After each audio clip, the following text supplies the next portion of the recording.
Good evening, ladies and gentlemen. Danny Staten here for the Daily Dan blog. Remember when I went to the Jockey Lot, you saw them videos about my little comic book haul on the preview channel?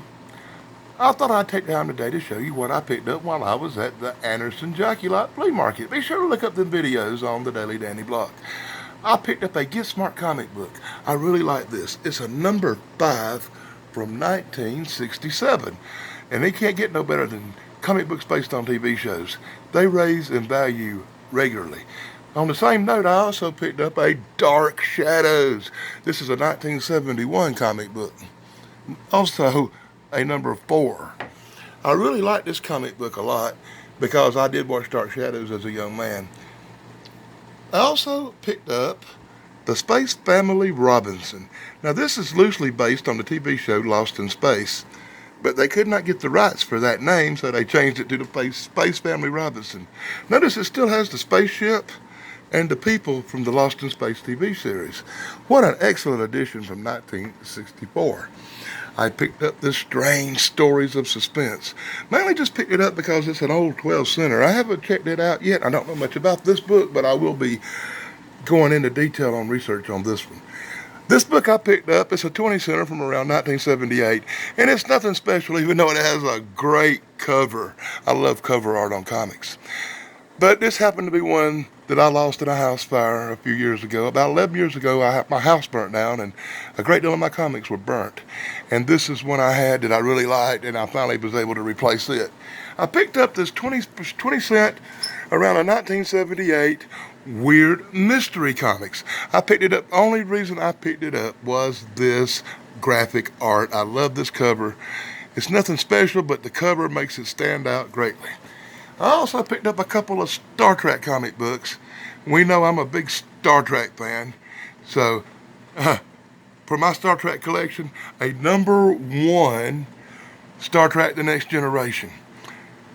Even though Next Generation wasn't good as the original Star Trek, I'm a big original Captain Kirk and William Shatner kind of guy.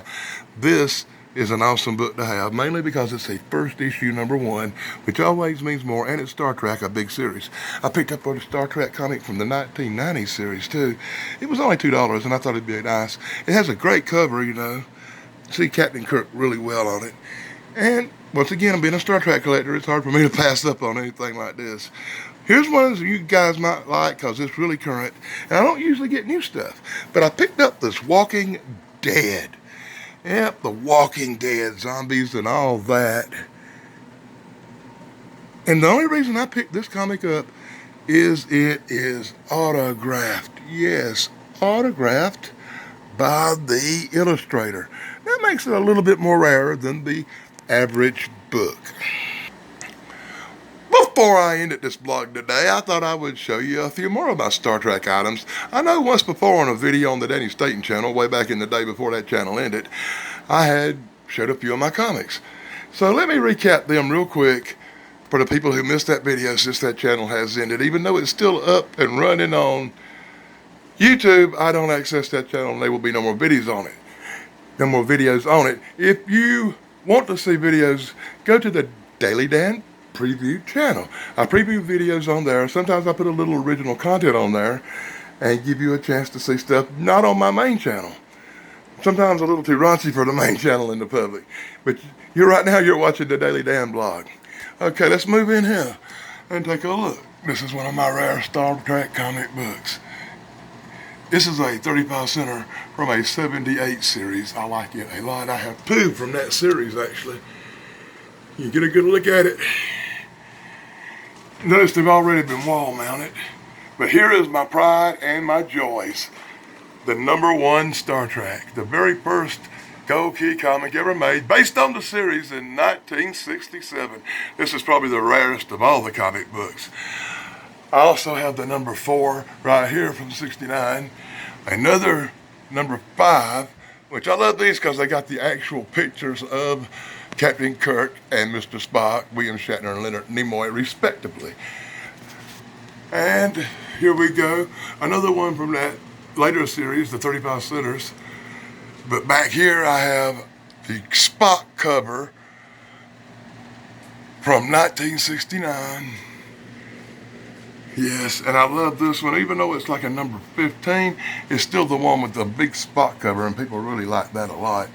I also got a few action figures hanging up here, you know, like the Admiral Kirk, the Captain Picard. I even got a mini Picard down here.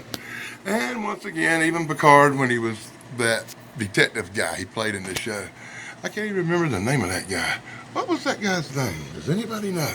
If you know, leave a comment below. How about this one from my childhood I still have, which is the Captain Kirk book and record. This is a really old thing from around 1970 that I had when I was a child. But this one is the classic. This is the best. This is the number one, 1967. You can't get no better than this. It cost me $30 at the flea market. That same place you seen in the video where I go to the jockey lot. Well, I'm going to end this comic book blog. I went a little bit long. I hope you enjoyed it, and if you have any questions, ask me in the comments below. I will answer. Be sure to like, subscribe, and ring the bell. But till then, till next time, blog over.